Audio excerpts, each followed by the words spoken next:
We also put this on the podcast. So we're going to start with the increase of price for the auto news, which is a ton. BMW increased prices this week with the 2 Series and the M2 by 4%. They're set to keep the 3 Series until May. So if you're looking at any 3 Series, you want to probably purchase it before May, because that increase on the 2 Series and the M2 is at 4%, and it just increased it maybe 3 days ago. Expected to be on all models too for BMW for the increase. Hyundai is dropping the free services, and in May they're going to increase the price with the Ioniq. That's going to start, it's actually increased already to $44,000. So if you are looking for a brand new Ioniq 5, or I think that was the actual 6, they've increased the price to $44,000. So Hyundai is increasing the pricing also. Audi is seeing the most significant increase, but even Acura. So listen to this now. Audi is going to increase the price on the Q5 by almost $7,000. That being said, they've actually, maybe this month is going to be the last time you're going to see discounts on it. So it's going to start at around $52,000. The increase is going to affect the A4, the A6, Q3, Q5, Q7, and the Q8 e-tron. That actually just increased price to over $76,000. So the tariffs, they kind of hit and then they took them off, but you're already seeing it's going to increase the price regardless. Volkswagen, they're set to increase the price on pretty much every model at the end of May. So the key point that you really want to take here is everybody is looking around May time to really put these significant increase. Toyota is not going to increase the price. They're the only company that is still stated to this date that they're going to keep their price the same as it was before the tariff, or even if the tariffs, whether they hit or not. But then on the Lexus, this is the crazy side. Lexus, I see your new car. Yeah, thank you. I'm going to talk about that as well. Is it here yet? It is. It's at the dealership. We're signing the papers on Monday. They have to do a few things before I go over there to finalize everything, but they wanted me to show me that it was there, so they finish up the PDI. I believe it'll be ready for us on Monday, and then we're going to take delivery. Probably in a couple of weeks, they're going to ship it to our house. Are you guys still looking for an SUV? So we're working with Infiniti, and my team is going to be taking care of that as well. They got me a deal working right now. So it looks like we're going to be going back to Infiniti to get another Infiniti and then just do a buyback. What model? It is an MC20 Maserati, brand new. It's a Cello or Cielo, depending on how you want to pronounce it. So now listen to this. Lexus, the IX600, it has increased over $13,000. It's actually one of the most increased priced vehicles. And it's funny because Toyota was saying they're not going to increase, but on Lexus, they're increasing that. The GX went up about $1,000. Infiniti, the QX80 went up $8,000. So if you're looking to buy one, I would suggest that you probably go to the dealership now, because otherwise, I'm sure next month it's going to go up to the $8,000 that they're already advertising. I hope you guys would get. We looked at the Urus, but right now we because we just bought the MC20, we're gonna hold off on buying another supercar and just keep with what we have. Do you like Ferrari S900? I do like Ferrari S900. I was thinking about one of those, but the MC20 Cello I just felt like was a lot better deal. And my team, this is our third Maserati, just gave us a huge discount, which made it work. I found a Urus for 151. I'm shocked you didn't get a 911. I wanted to get something that was premium and supercar status. We thought about getting like a GT2 or GT3, but they're adding like $50,000 in amendments on the MSRP, so it just was not worth it. Back to Infiniti, the QX50 and QX55, they are not going to be importing any more of those in the United States. So they're literally just going to stay at port in Mexico. Nissan is increasing price, or they're holding the price until June 2. So if you're looking for a Nissan, you may want to shop sooner than later, because June 2, and I would probably imagine some of the dealerships are going to add addendum. Is the MC20 a everyday car? It is. It's an everyday car and a track car. You didn't try certified. So with the MC20, we went brand new because the Cello or Cielo, they're very rare cars. So they had about 40 to choose from. One of them that we picked, they ended up selling while we were waiting. It took about 4 weeks for us to finalize the deal. And we ended up getting this one. It has more features. So this one has both of them had the sports seats, so it's track ready. We have the upgraded wheels. It's about an $8,000 upgrade.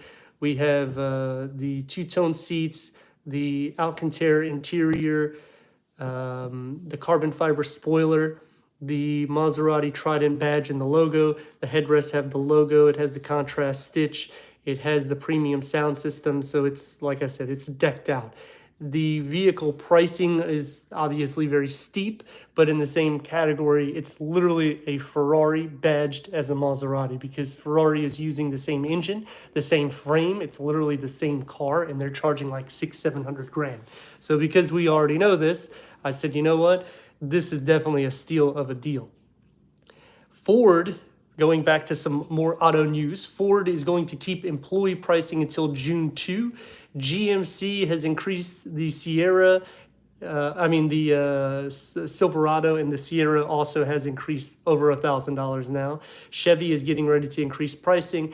Honda, which is weird because they have a lot of their vehicles that they do in the US, is going to increase every single model. So if you're looking to buy any of these cars, you may want to look sooner than later. Acura had a huge increase on the MDX Type S, which we were at Acura this week. We got a Type S Integra, and we had a RDX. The ADX that just came out, they increased the price $1,350. But the Type S MDX has increased over $6,500. Now, I would imagine these price schemes or updates that they have implemented, you could probably still get a deal this month, maybe even next month, but after that, it's going to go crazy. The MDX base model to maybe like a A-spec with advanced or technology, $750 to $2,000 increase, and the RDX around $350, and the ZDX had a $9,000 increase. So just be looking out for a vehicle sooner than later. Can you help find me a performance car like a Cayenne? Yes, I have a team that can get you anything from Cayennes to Audis, Range Rovers. I have all those teams lined up. I actually helped a neighbor this week. He was looking at a Porsche Cayenne base, so I set him up with my team. Hey, James, how are you? Thank you very much. We're excited. BMW, we have a team as well. I just submitted, even on Instagram, we get text messages or whatever. So we also can link you up with people that way. Usually what I recommend is send the email or send a message through one of these social medias and give me your contact information, and I will put it with my team and I'll let them know that it was from me. I don't get any type of like bonus from it, but they'll give you better pricing. So that way it makes it better for you. Hey, Anthony, thoughts on the new truck SUV by Slate? It's a very great vehicle. Right now, hold on one second. Do you recommend Maserati for performance like a Levante, Quattroporte? I love Maserati, loud engine. I recommend Maserati because you're getting a lot of bang for your buck. If you're looking for pre-owned, you can get even a lot better deal. But just service, you have to be cautious when it comes to service because they do cost a little bit of money. And typically what happens is people are usually, when they see the pricing of tires at $3,000-$4,000, it does irritate them a little bit. So going back to the truck, I think it is awesome. I think it's 20 grand or something for a base truck, and it's gonna have roll up and down windows. It's gonna have non-power locks and whatnot. But realistically, for an everyday vehicle, you can't beat the price, Gavin. That's a vehicle I would go all in on. And the styling of it, it looks retro. I actually read it a couple days ago, I think maybe 2 or 3 days ago, when they were talking about that. And I said, man, it's like 20 grand vehicle. And for a truck, you're not getting that at all in North America. So that is a bit of a game changer. I love luxury, comfort, performance all in one. So I like Italian vehicles. That's why I usually go back to them. We are still planning on getting a BMW. The wife is we looked at an X7 Alpina. They have one here, and they said, if you want to get it, we'll discount the price. Normally, we don't discount the price on an Alpina, but because it's on the showroom floor and, the tariffs are getting ready to hit, that was right before we had the 2-3 days of tariff hit. So what I'm getting at is if you have the ability to buy a new vehicle or a pre-owned vehicle, I'm not saying to go and spend all your money, but if you need to get a vehicle, I would stress you get it sooner than later because they are going up in the price. I actually just reviewed a X5M competition, the M4 competition X Drive Coupe, and that one had the sport seats, so it had the carbon package, I believe is what it's called, which is like a $15,000 or $12,000 upgrade in the price. So it was 115 grand for the M4 competition Coupe X Drive. That's going to be coming on the channel. We just did the new Mini Cooper, or the new Mini JCW two-door hardtop. We finished the edits. We're going to be releasing that soon. Some other vehicles we did this week. Actually, I have it on my computer. Hold on one second. I'll pull up all those vehicles. I also have the Discord open, so that's why you see me looking back and forth on the screen. We went to Honda, so we have a few Honda vehicles. I believe we have a comparison. We have two comparison Honda vehicles coming. The Accord versus the Civic. We have the new Passport versus the Pilot. That's coming out soon. The Integra Type S. We have another one coming with a RDX A-Spec coming. And then we have the I was finally able to get my hands, 3 different teams I worked with to find it. The RSQ8 Performance, 40 horsepower more than the prior. It's an awesome vehicle, something that I like. This one was stickered at about 155. It has a carbon package, so it's really cool. I haven't seen anyone actually have one of these on YouTube yet. That's coming to the channel with the new S8, the new RS7 Performance. This one didn't have the black optic package, but it was almost decked out. That's why we did it. I have the new Grand Highlander. There's a special edition. I don't know I forget what the word is. It's 25th edition, I think. I can't pull it up. So 25th edition Grand Highlander. And then I also have a Highlander versus the Grand Highlander in the new 4Runner. We got the new 4Runner, which was an awesome vehicle. They kind of stay true to the heritage, but they give you the hybrid engine. That's pretty much the big difference. And it's a Tacoma, but it's an SUV. The thing I love about BMW, Audi, Mercedes, Porsche, Lambo, Maserati is they can be track cars in every day. I kind of like the CT5V and Blackwing. Do you recommend that? I also like carbon fiber. So it depends on what you're looking for, because most people don't take these cars to the track. I'm going to take my MC20 to the track because it is a track-ready vehicle. I love the Panamera GTS Turbo. If you are at these prices, I would highly recommend you take the vehicle to the track. You don't necessarily have to get the carbon ceramic brakes. It does help a little bit, but it's not going to help a significant amount when you're considering the price that you're paying for those brakes. I believe most vehicles are charging anywhere from $10,000 to $20,000 to add those brakes. And when you consider that, the stoppage, it's obviously going to be good, but we're not professionals here. We're just going on the track to have fun. So if you were like a professional racer, then I would say, yeah, go ahead and get those things. But definitely, if you're at those prices, take them on the track. We're going to daily the vehicle, and we're going to also use it as a track car here and there. I already talked to my team, and the team said that it's not going to void the warranty, which when you take BMWs, sometimes they can void your warranty. So if you are looking to purchase any of these crazy vehicles to get that track out of it, be cautious, because sometimes they will not cover your transmission or your engine if it blows, because they read the computer, or the computer actually reads and puts everything that you're doing into the data. So when they extract that, it will show that you're hitting RPMs that's very high and you're doing it at a long time. So ultimately, you'll get in trouble and they may void your warranty. For me, it'd just be my everyday car. I like to be different. I stand out. I'm going on the track. I'm not going on the track. I'm going every day. Yeah, if you're going every day, I mean, then don't worry about too many of the upgrades. I wouldn't necessarily recommend like the sports seats, unless you're buying like a true track car. So the MC20, it is kind of known to be a little bit more of a track car because of the 0 to 60 being, Maserati says under 3 seconds 0 to 60, but in most forums people were saying like 2.4, 2.6, which is pretty crazy, and a top speed around 199 miles per hour. Is Ferrari going to buy Maserati? So right now Maserati is not for sale. Stellantis doesn't want to sell them, but China is they have a company that's really wanting to buy them, and Ferrari just started speaking about maybe buying them also, but they are not for sale. So until that comes, I don't necessarily think that's going to happen, but I think that if they are for sale, then it would probably go to Ferrari, because if it goes to the Chinese company, they already stressed that they're going to change it basically into EVs. And they scrapped the MC20 EV because they said that their buyers, they're fine with the V6 because it's F1 technology, but buyers don't really want their EVs. So they scrapped that. It's not coming out for 2025. They're just doing the MC20 and the MC20 Cello with the GT2, which my team actually has a GT2. And before we signed the papers, I've actually been asking them, would you guys work a deal for the GT2? But it's a really crazy price, so I don't know. Probably just stick with the Cello. Let Ferrari buy Maserati. Yeah, that would be great. But why does Maserati have Ferrari engines?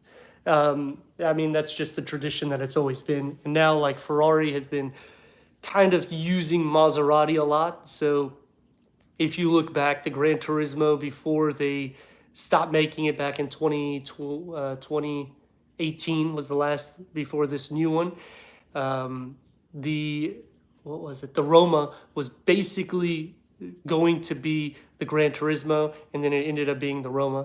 And then the Portofino, the same thing. Like, they keep taking the styling from Maserati, and then ultimately now we have a Gran Turismo, which we have several of the vehicles on the channel. We even have the Modena versus the Trofeo, and even with the engine, like the MC20 came out first.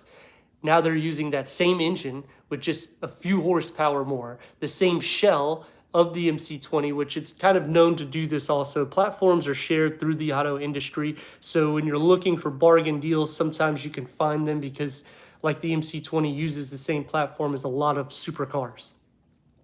I recommend a Ghibli. I personally own one. Great vehicles. Hey, Sean, good evening. Congratulations again in the car. Do you plan on recording when you truck? Also, might see this summertime it's sometime this summer. Hey, Sean, how are you today? Sorry, trying to read all the messages with yours as well. So we are going to finalize the deal on Monday. We already paid for the vehicle. We just got to sign for it. The delivery, we're going to have them do something a little bit more unique, which they have not done before. I don't know why, but they're going to deliver it to us, and we're trying to figure out the logistics of that. We're hoping to get the drone out. We haven't checked the coordinates yet with that. So we're going to actually have a supplemental channel for the MC20, but we're going to show some of the stuff on this channel too, which I will link the channel whenever we actually make the channel for that vehicle, because I didn't want to put everything about MC20 on this one, but we'll have the review on there. I will throw different things. Channel. We just started this week with one. We may start doing 2 shorts a week.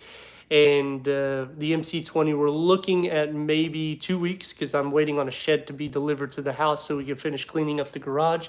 And I'm trying to have them where they'll deliver a couple other Maseratis. So we'll have like 4 or 5 Maseratis staged, and we're having a little house party. So like I've said a few weeks back, if anyone's in the Tampa Bay area, send me a link or send me your information, so that way we could possibly invite you and you guys could come over.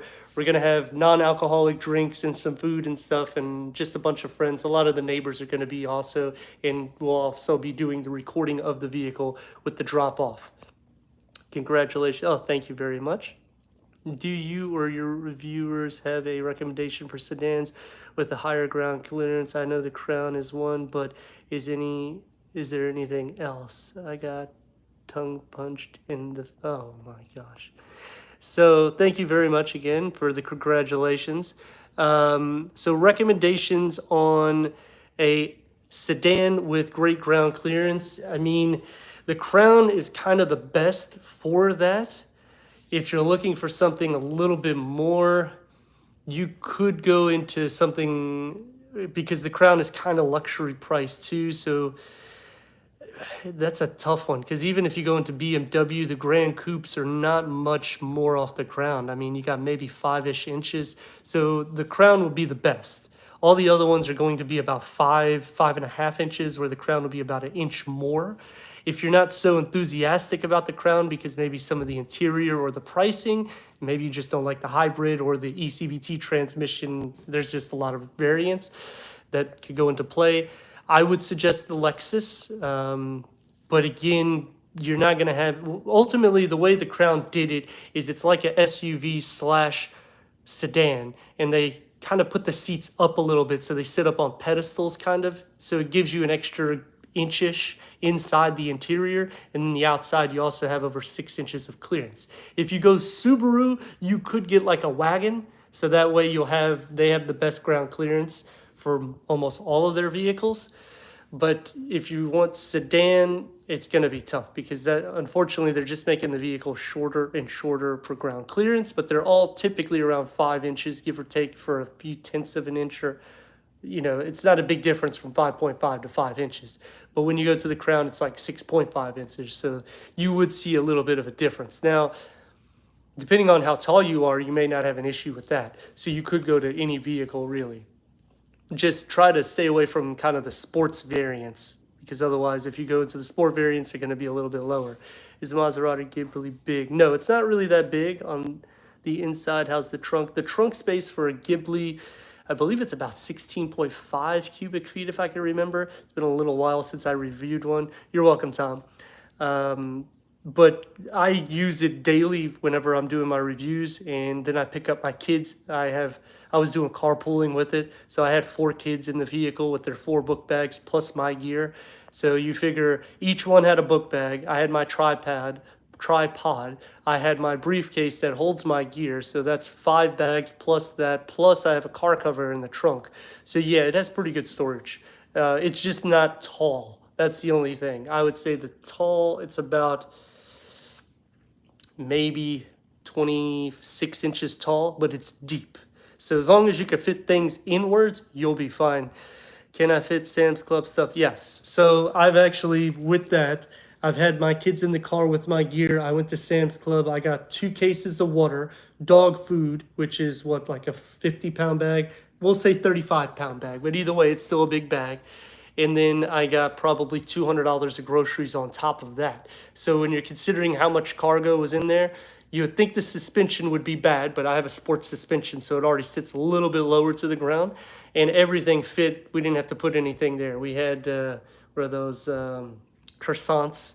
My kids love the croissants, so I got a couple of those things. And the plastic stuff from Sam's Club just really, it's hard to fit sometimes, but it all fit. It's deep, it's not tall. That's the only thing. So yeah, going back to some car news until we get some more questions.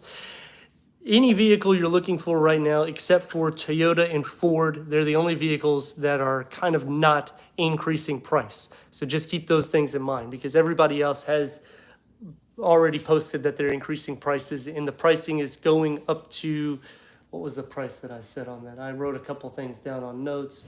The highest price increase right now is the Q8 e-tron at $76,000 MSRP. Actually, no, the Lexus LX 600 is the highest increased price right now at $13,000 from what it was last month. So just keep that in mind. Do you recommend a Macan GTS or a turbo? Either of the two should be fine. The GTS is awesome. I have a review on several of them. I actually got pulled over doing that particular review. I think I left where the cop was like behind me.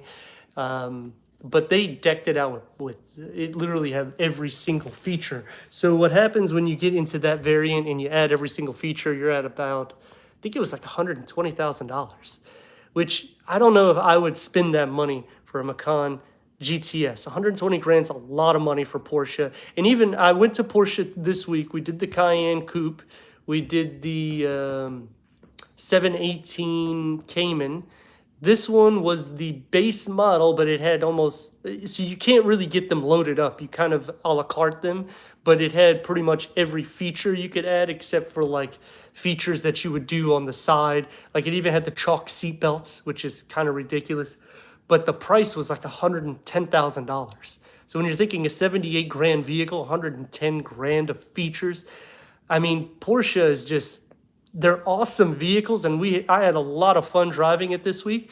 But I mean, you're already at a different price. At 120 grand, you might as well go into like a GTS and just maybe not add features. So with Porsche, if you're looking to get that particular brand, just be careful with features because they really stick it to you. Audi is starting to do that as well.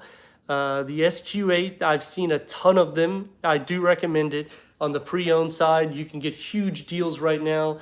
And even on pre-owned vehicles, every team that I talk to, because the past 2 weeks I've literally worked almost 100 hours each week because I had my hard drive fell and I lost over a terabyte of storage. So I literally had to go back and redo vehicles, which is not necessarily the best. I mean, try telling Porsche, hey man, I did this 200 grand vehicle a few months back. I need to redo it because I lost it. So you can imagine. Luckily, my team loves me, so there was no issue. But some of the vehicles we couldn't get back because they don't have them. So that kind of sucks. But either way, we got almost everything up. The only vehicles we haven't been able to go back to is Hyundai, which also is not good because the new Ioniq 6 is kind of hard to find on showroom floors. They have two of them.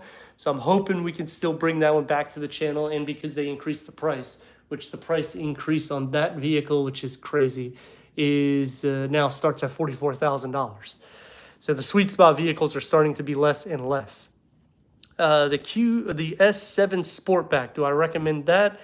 I do. You can get a 6 or a 7. The 6 is a sedan. My brother has a 6. He loves it. It's the same exact engine. The Sportback, though, you have more cargo capacity, which if I'm looking between the two, I would go Sportback because you get the hatchback. It just looks a little bit cooler to me. But, you know, with certain vehicles, they don't have hatchbacks. We did do a Honda Civic Hybrid Sport Prestige this week and a Accord Hybrid Touring this week, which we actually compared the two of them. And I like the Civic a little bit better because of the cargo capacity. And I think the savings was about 7 grand. Hello, how are you? The SQ8 has a V8. Yes, the SQ8 does have a V8. It's basically more or less the same as the Urus. And whenever you're going into like an SQ8 or an RSQ8, the only thing that I would not recommend is you buy it new unless you can find a dealership that's not going to screw you, because I have 4 different teams that I work with Audi. And out of the 4 teams, I think only 2 of them are not charging price increase. So if it's $155,000 for an RSQ8, for instance, they're charging $25,000 addendum. And I really do not recommend that. Now, my team said that they will discount or not even add the price. But that's if you do it through me. If you just go there regularly, you're going to pay that extra price. The Cayenne GTS has the same engine too. The Cayenne GTS is awesome. Like I said, I just feel like when you get to Porsche, you're now starting to get closer to Lamborghini money, especially when you add the features. Lamborghini, unfortunately, you can't get a Urus. They are sold out completely for 2025, and 2026, they're taking orders for them.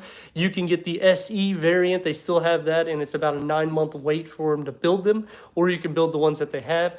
If you get something at port right now, that's the best thing. So what I would suggest if you're looking for these vehicles, any vehicle, try to talk to the sales management and see what they have at port, because they typically have about anywhere from 20 to 50 vehicles, depending on how expensive the vehicle is at port. And you could get those vehicles there. They usually are waiting about 2 to 6 months. In some cases, they could be even a year because they just can't bring them in. Now, the reason why you want to go this route is you're getting it even cheaper because you're bringing it from there. So those cars are already allocated to different dealerships, but the dealership did not allow them to go onto their floor. So when you're getting those, they typically will give you an extra few $1,000s. And in some cases, I've heard up to $100,000 discount. But again, you're going to be spending more of $300,000, $400,000 to get that discount. But it is a huge savings that you can get going that route. Also, insurance is going to be going up about 19% in the next few months. So if you're shopping around for auto insurance, just be cautious with that. Maybe stick with your team that you have, because if you change, you may have that 19% increase, which would suck for everybody. I found one for $151. So the Urus, you're probably thinking about, I'm imagining that's a 19 model. It's good priced. I would just be, only reason why I'm concerned with the older models is when they start getting 40, 50,000 miles on a Urus, they usually have, I've seen where people have had the turbos go bad. The turbos go bad, it is not cheap at all to replace anything in a Urus. Now, if it was the RSQ8, it's a lot cheaper. Yeah, see, so 51,000 miles. So if it's maybe two owners, then I would say it's okay. But once you start getting 3, 4, 5 owners, it also helps depreciate the value of the vehicle. Plus, now you're going to have somebody that got that vehicle that may not be able to afford it that much, or they just bought it for a few months because they obviously got rid of it and they drove it and dogged it, and that is going to affect the vehicle. I wouldn't buy another car for another 5 years if I'm going up that much. It has platinum auto. I'm guessing that. Can you look it up? I will check it and get back to you. Let me see if I can pull it up while I'm talking. Usually a little bit harder to do that. Yeah, I mean, for me, the only reason why we bought the MC20 is I was going in for service. I hit a pothole with our Maserati that we have currently. And when I hit the pothole, I busted the tire, and it also messed up the suspension. So long story short, I went in there and I said, I'm looking at a Lamborghini. And he said, why, are you going to leave the brand? And I said, no, I'm keeping the Maserati. I just want to get another, like a third car because my son's driving. And he said, well, I can get you a deal on a MC20 Cielo or Cello, however you want to pronounce it. So I said, okay. So I started working with him. He doesn't even work at the dealership. He works off site. So he lives in Costa Rica. He comes only 2-3 weeks. So this is what I'm getting at. Any vehicle that you're looking at, try to talk to the dealership or work with them so that way you can find those deals. Because if I didn't work with him, then I probably would have bought a Urus. And that being said, Auto Trader, I don't know if I would have been as happy as I am with the purchase that I have. I like the Urus. We drove the Urus. I was going to, purchase one that was kind of similar in color, but it's just, you're not going to find one new. And to get one pre-owned, yes, you can get a certified warranty, but it's a Urus. This one was one owner, and I think they only had like 1,000 miles or something, so it wasn't even broken in yet. Yeah, I see it right here, 155,799. It pulled up 56,233 miles. It's the wheels are an upgrade. The color is basic, so there isn't any upgrade there. And where I'm getting at with that is when I went to the Lamborghini dealership, that's one of the first things. They had a white one, and he was like, don't get the white one because it's basically like their loaner service cars. So when you buy this, the interior is basic. It doesn't have the massage seats. It doesn't have the upgraded, what is it called, seat movement. So this one just has 12-way power seat. They have up to, I think, 20-way power seat adjustment, as well as the ventilated seat. This one doesn't have ventilated seats, so it's literally a base model. This one just has the heated seats. The steering wheel is this basic. If you buy this one at $155, it does have a 360 camera, so you have the technology. You are going to lose a little bit in value, like a significant amount. This one will probably go down to about 120 grand. The back seats, I'm looking at, it does have the tech pack or the TV package, so you have that. It doesn't have it has heated seats. It doesn't have the manual cushion extensions. The only thing that's desirable about this Lamborghini that you told me to look at is that it has the package and the rear entertainment, and it has the 360 camera, and the wheels. So you have 3 packages that's going for it that will hold a little bit of the value, but I could see this going down to about $130 instead of the 155, especially with the miles, and it's a 2019 model. It's going to be hard to get any type of warranty on it too because of the miles that it has. You could get a third party, but it's not going to cover everything that you're wanting in this. And if you're already at 155,000, I mean, I'm not trying to sound like, oh, that's, nothing, but you could go up to about 170, and when you go to the dealership, or maybe even look at one for 180, work a deal. They'll probably drop it $5,000-$10,000, and you would be happier with a newer one and maybe more spec. The other issue with the Urus, and I know personally, they typically only have about 400-ish on the whole, in the whole United States for sale. So that's another reason why it holds its value well. Yeah, right here. But I personally would not recommend going 19. It's a little bit old. I mean, you already have near 60,000 miles. You're going to start running into some major services, changing belts, things like that. That's the wrong one. Oh, well, you said 155. Let me see. Is it one? There's another one that says 159. That's a 2020 model. I don't know. I'll try to see why. Let me pull up all the search. So again, with the high miles, I wouldn't recommend it because you're going to pay a lot of money in the services in any vehicle that you're getting that, unless you're getting something that's inexpensive. But once you're spending $155,000, that's a lot of money to spend. So that's why I would probably search for something else. That's the dealership. Okay, so that's a dealership, but it's the wrong one. Okay, that helps. Let me try to change this. It's not letting me do anything. Let me do 160. So that way it pulls everything up. As for some other, is it this? It's not the black one. Is it this one with 51,000 miles? That one there with red interior? Oh, it's white. Okay, that helps. Okay, I see it. 151. It has 50,624 miles. So it has like a orange caliper, I think. This one. Nope. Well, that's the only ones that's pulling up at that price. So it may have already sold then, because all the other ones are going higher in price. I have it at 160 tops. And the only other one I have, there's one, is it have yellow calipers? Oh, that was it. Oh, okay. So looking at this one real quick for you, let's see. I don't read their specs because the dealership, this is another thing to keep in mind if you're looking for a vehicle. Dealerships don't know their specs. So you'll buy it and they'll say, oh, it has this, and it doesn't. So the orange calipers are an upgrade. The seats is an upgrade because you have the diamond stitch and you have the logo that's in orange. That's an upgrade. The door card has the stitch work. That's an upgrade. It looks like Bauer & Wilkins upgraded sound. I can't see it. It does have heated ventilated seats. It does. Okay, here we go. Bang & Olufsen sound system. It does have the ventilated seats, so this one will have the more power seat adjustment. The rear has the heated seats. Sorry, again, I don't read anything they post because they're posting nonsense like, oh, it's the best vehicle. Oh, it has this, it has that. And that's just a bunch of BS.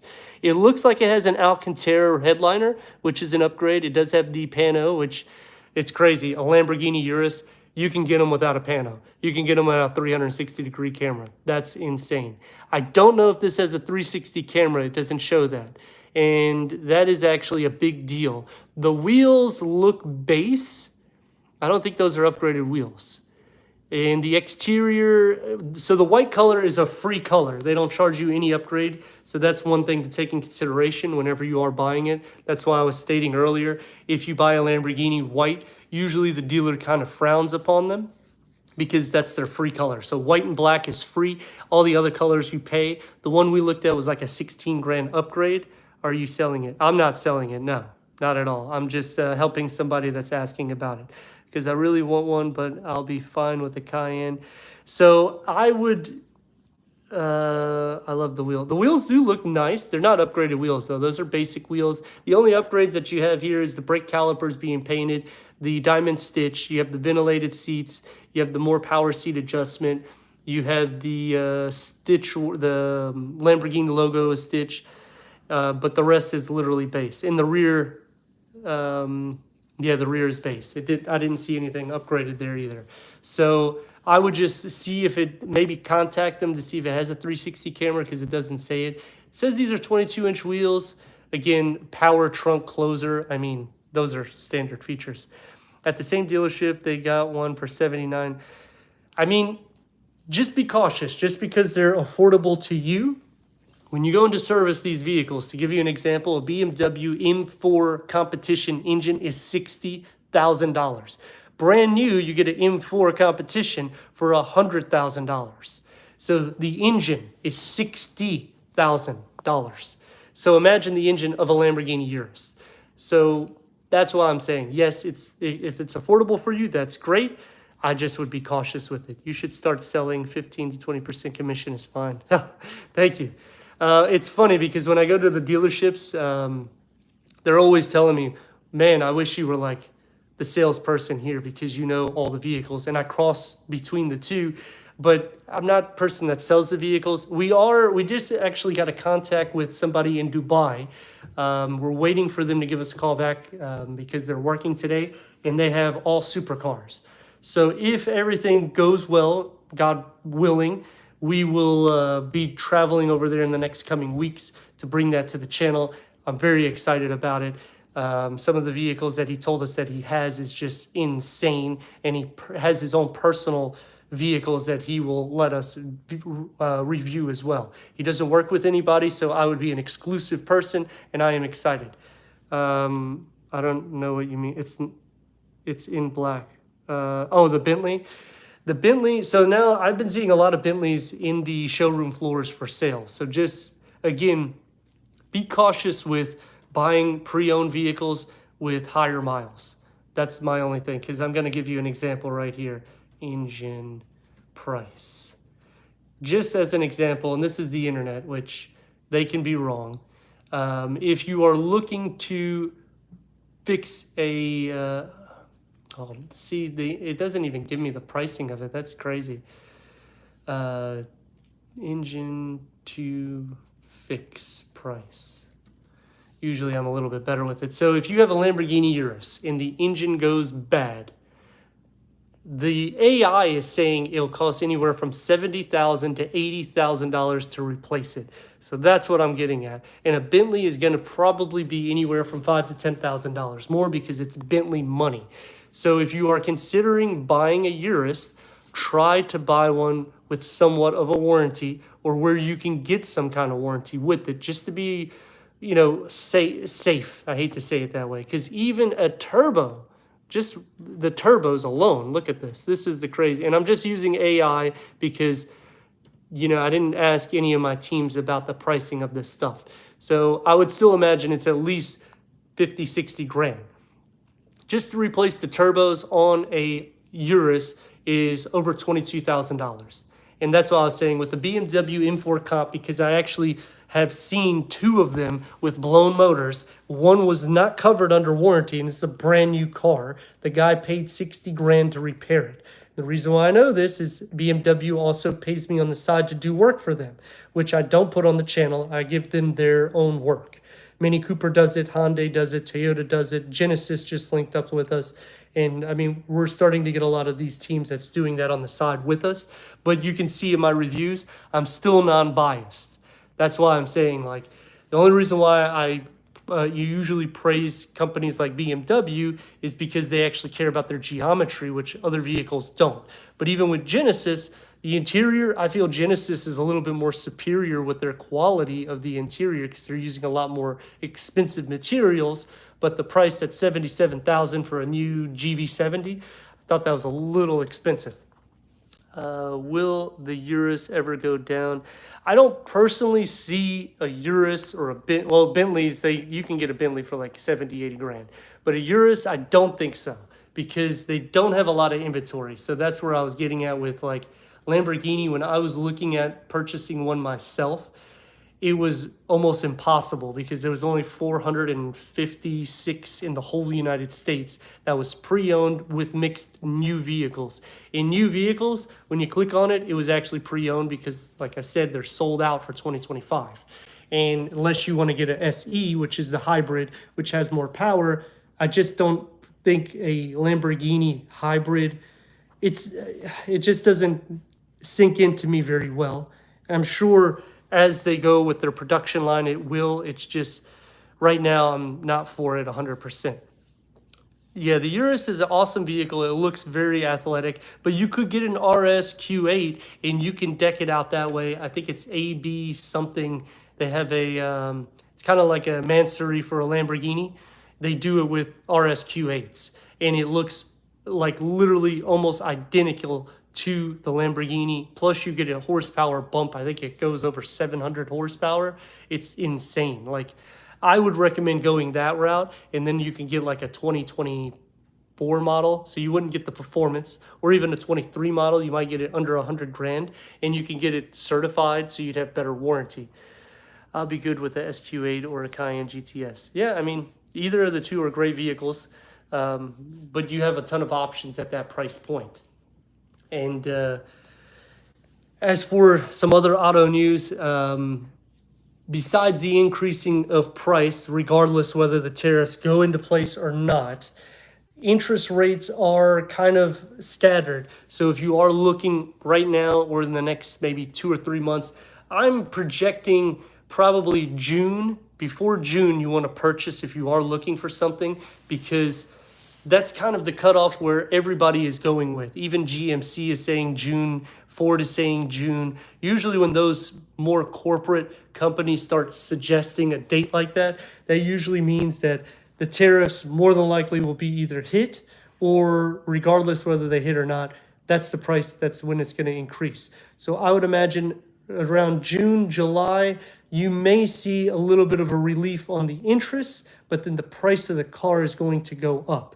I have seen a lot of companies now doing 1.99 for 72 months, and some are doing even 0%.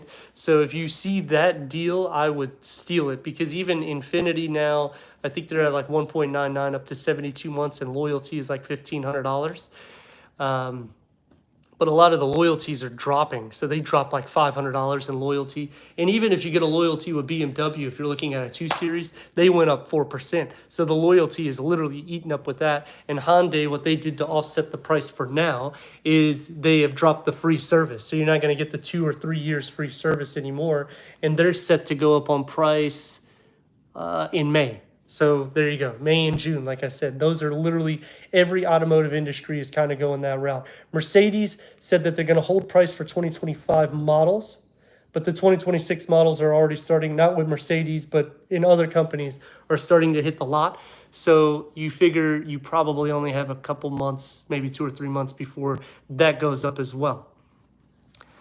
Goes up to 120,000 miles.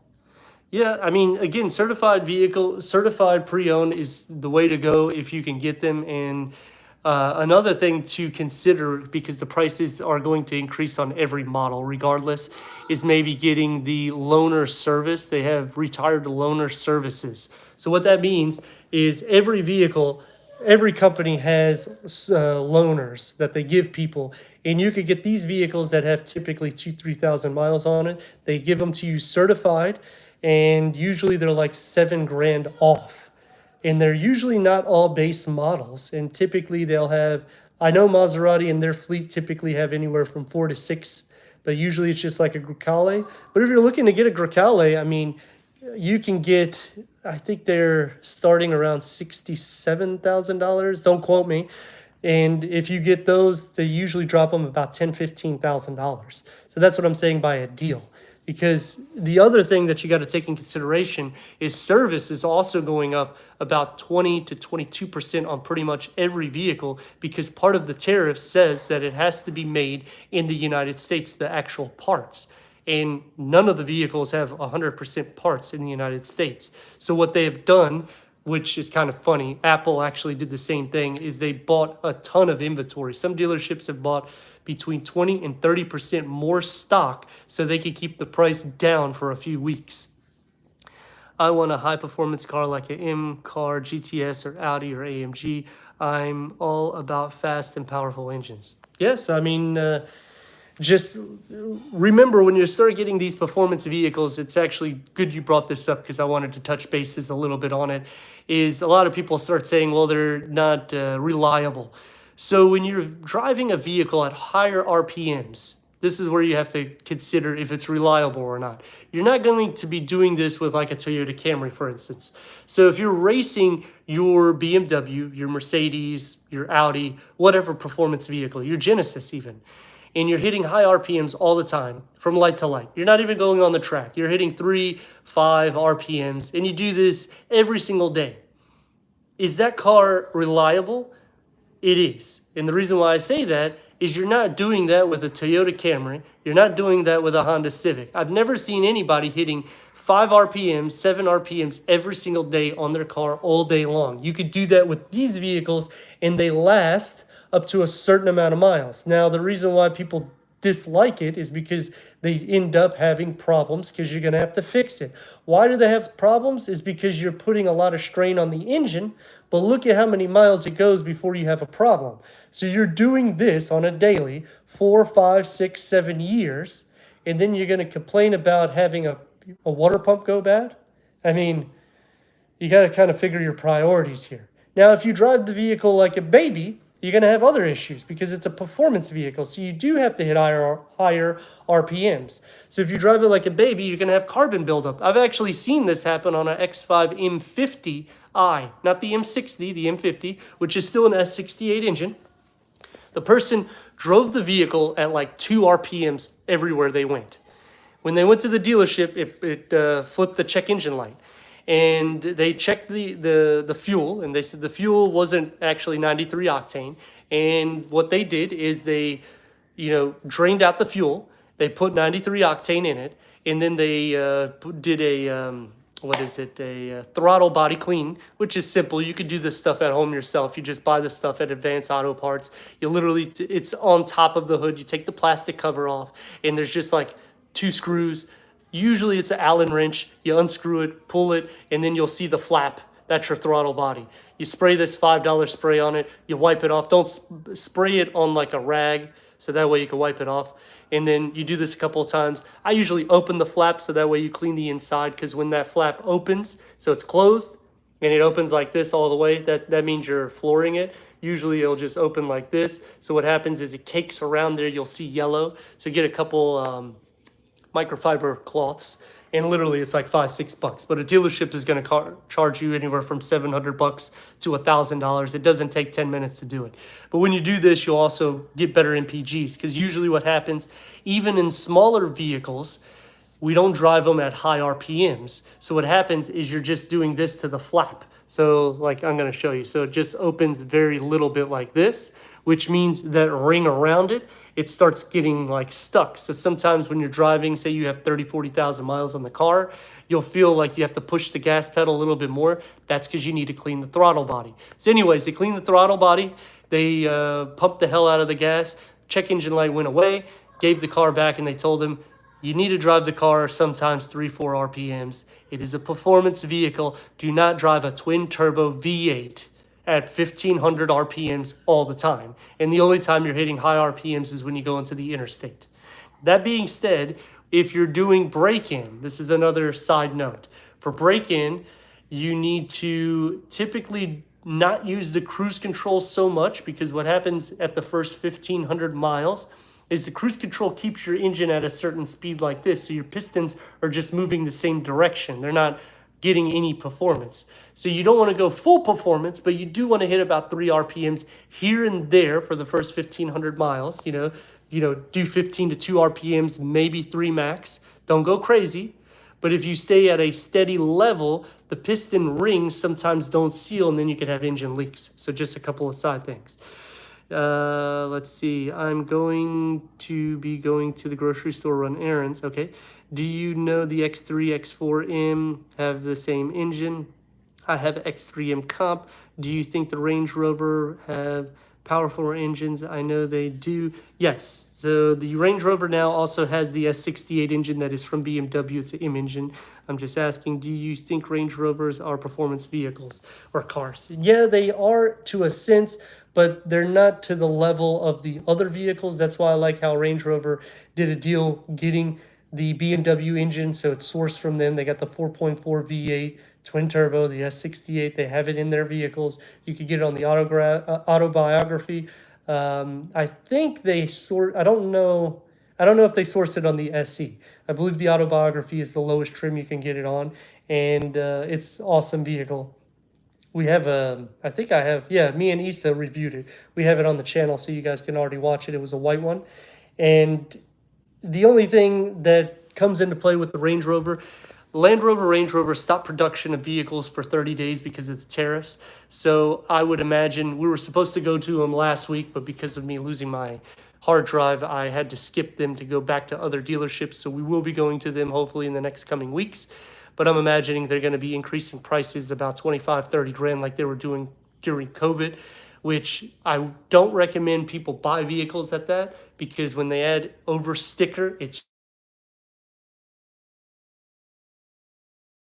then the sticker price suggests. Because when you start doing that, you're already buying a depreciating asset. Now you add $20,000, $30,000 on top of a 30% loss driving it off the lot. I mean, that's just crazy. So going back to the question, is it performance? It is. The suspension, not really. So it can feel a little bit, it's not like a top heavy vehicle, but it's not going to be something you're going to take corners. It's pretty good on a straight shot, but they also are heavy vehicles, and it's an SUV. If you're looking for true performance vehicles, Mercedes, Audi, BMW, they do a little bit better job with their suspension, a lot better job with their suspension. And you have the performance underneath the hood. That's what they're known for. That's why they say performance luxury. And if you're wanting something a little bit more upscale, then you could go to like Italian cars. Dodge Charger RT, Ahmed. Oh, assalamu alaikum. So the Dodge Charger RT, awesome vehicles, and not trying to say anything about American vehicles. I mean, the muscle car vehicles are great. Right now, they're not selling worth the crap, but like actually, I was talking to Issa yesterday, my son, and I said, it was either Issa or my wife, one of the two. And I said, you know, what a company, right? They make awesome vehicles, like amazing. I'm a real big fan of their muscle cars. And then all of a sudden they're like, we're going to do EVs. I don't know what the heck they were thinking, because EVs are not selling. So if you're looking to get any Dodge or any Stellantis vehicle that is a electric vehicle or even a plug-in vehicle, they're doing crazy deals. So I would suggest go that route. I even thought about getting one of the Hornet, the RTs, because you could get them for like 15, 20 grand off, and it's literally an Alfa Romeo. I like Alfa Romeo. I linked up with the team, but then they closed out the dealership. So I'm a little skeptical with them, and their future is looking a little weird. I love performance, luxury. You said it right. Yes. So, I mean, when it comes to American muscle, I think Dodge does a great job, but I applaud Ford for keeping the Mustang, the 5.0. I mean, they even stated, especially when Dodge went the route of going EV and doing all this research, they were just like, we're going to keep the 5.0. We're never going to stop selling it. And that to me shows a lot of balls, because everyone else is doing this, oh, I got to do EV. And now because the administration has changed, all of a sudden, nobody wants to do EVs, or they're increasing the price, so it makes it not like nonsense to buy one. You think 5'10" is small height for a guy? No, that's average height, 5'10", 5'11". Nothing wrong with that. And I mean, you'll have plenty of headroom in any vehicle. One thing that's actually why people usually buy like Porsches and Maseratis, because like when you get into like I tried a McLaren, we looked at a GT, which is their base trim, but base trim, it's still like well over 200 grand. And headroom was like maybe like this much, so maybe half an inch. And the interior just sucked. I really did not like the interior of a McLaren. I felt like it's an outside looking car. So outside looks amazing. You get inside and you're just like, what the heck? I'm gonna drive this. I do like the CT5V. So the Cadillac is doing some crazy stuff right now. I don't know how long they're going to keep certain vehicles, because they're kind of up in the air, similar to Audi. Like Audi so the R8, they're not doing the R8. The idea was scrapped. Now the RS6 hasn't been confirmed yet either, which I'm hoping they keep that variant around. And when you start looking at this stuff, it's a little irritating, because these are vehicles that are selling. And now if Audi drops the RS6, Mercedes has just confirmed that they're bringing the E53 here, the wagon, which is awesome. But then you have issues with and even like BMW, we haven't been able to get the the M5 wagon yet. We haven't had, none of our teams have one. But it's just kind of silly that they're doing what they're doing. Porsche 911 Carrera S. Great vehicle. The only thing is it's more of a base vehicle. So I would suggest get it pre-owned, because you're going to be paying about $120, $130, give or take. And it does hold its value somewhat, but because it's, the Carrera S, which I would suggest going at least that route, um, you're going to see more of them in the used car. So if you're going that route, look pre-owned and look for a loaner service. I think it's called loaner retirement, retired loaner, something like that. The dealerships typically have them, and you could get them usually about $10,000 more off of a discounted price, and they're kind of like a brand new vehicle. Do you like BMW M5? I do like the M5. I just wish they had two variants. And I even told my team multiple times, why didn't they have a PHEV EV and a regular twin turbo V8? Because the actual engine of the M5 is less horsepower and torque than the prior M5. The reason why it has over that 700 horsepower is because of that battery. That's a best performance luxury. Oh, Black Label, Mattel, or X5, fully loaded. That's a tough one. The X5 X-Drive fully loaded, or go to a Black Level for Lincoln. See comment missed. What happened? Let me see. Hold on. I missed the comment. You think? No, I already said it. 510 is average. I already said it. And I said that you would be able to fit in pretty much every vehicle. 5'10", 5'11" is about average for a height for a man. Going back to the question, so Black Label versus X5 X-Drive fully loaded. The Black Label, the nice thing about them is they give you every year for 4 years, you get your car cleaned, like a actual real detail clean. So then you wouldn't have to do like a ceramic coat to it, because that's pretty much covered. So that's why you pay that extra. Plus you have your own little waiting room. I kind of like that. But I feel like you're going to have more fun with the X5 because of the performance and the dynamics of the vehicle, just the everyday drive. When you go Lincoln, it's kind of like going Lexus. They went a little bit more to the luxury. It doesn't really feel as performance to me. I mean, I would test drive both, try to do it the same day to see, but I feel like you have a little bit more fun with the BMW. I'm thinking about a 2019 to 2025. Which one? For a BMW M5 or 2024? I would say anything. So for an M4, instead of going 19, I believe the last refresh was 2020. So try to stay in that vicinity. Or 2023. Yeah, so the 2023, you'll be fine. So I would say you go from a 2020 to a 2023, and it will be pretty good. Are you going to have a bigger car collection because of your current third? Yes, wink. That's we're planning on doing some more car stuff as well. Yes. BMW is the best. BMW iX or EQS. I like the EQS better. The EQS interior. Hi, Mike. How are you? The EQS interior is a lot more soft. BMW has, Mercedes has a better cushion, better sound deadening. The iX, I like it. It has a ton of power, and my wife actually wanted to buy one, the Label, which is like they're actually giving, thanks for bringing that one up, because the iX is doing I think it's like 15 or 20 grand off right now, which is insane because they're going up on all their prices and they're not selling a lot of them. So you could possibly get that vehicle, I would say, for a discount of anywhere from $20,000 to $30,000, especially if it's at the lot. So if you're looking for a deal, the iX, but if you're looking for the interior specs, the EQS. And because of the price of the iX, you could look at the Maybach. I have a comparison review of that vehicle versus the gas variant Maybach. Maybe you want to cross look at them. The gas variant, I feel, is a little bit older in the interior.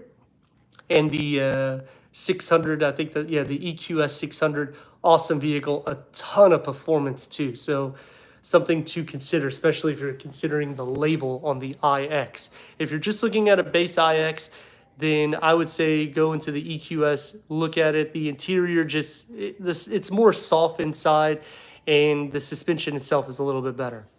You're welcome. Anytime. That's what I like to do. Any vehicle questions, I also go over the news. I try to do it every single week.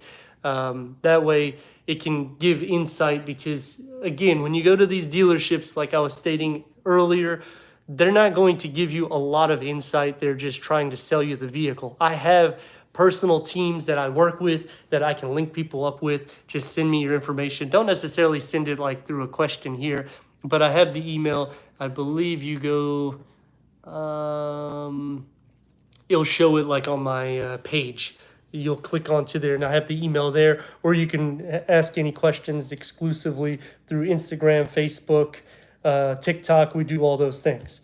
We're going to, can you help me find? Yes, I've told you before, just send me your information. I can help you with any type of vehicle. I'm very well versed, even with supercars. And with the new MC20, we are planning on doing some track stuff, which we'll bring to the channel as well. But ultimately, with that particular vehicle, we'll have a side channel, which will also link to this channel, so you can see some of the behind the scenes stuff that we're doing. We're going to wrap it up for this week's live stream. Thank you for everybody coming out. And hopefully next week we'll have some more information and insight for the MC20 that we purchased.